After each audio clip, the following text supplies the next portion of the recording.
In this video, I will be showing you how to make a timer in Canva. Let's get started.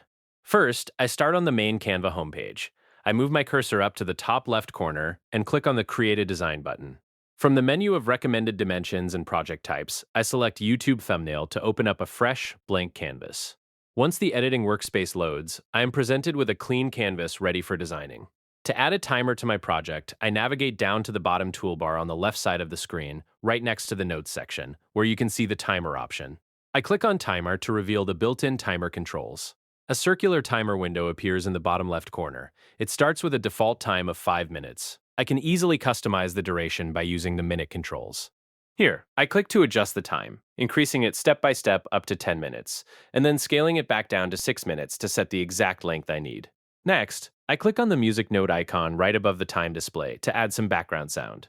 A list of audio options appears, including focus, dramatic, upbeat, energetic, and lo-fi. I select lo-fi to play a calm background melody alongside the timer. Now that the duration and music are set, the timer is ready to use directly inside Canva. This feature is perfect for managing time during presentations, online lessons, or interactive workshops, giving you an easy way to keep track of time with custom audio. And there you have it. That's the complete process of how to make a timer in Canva.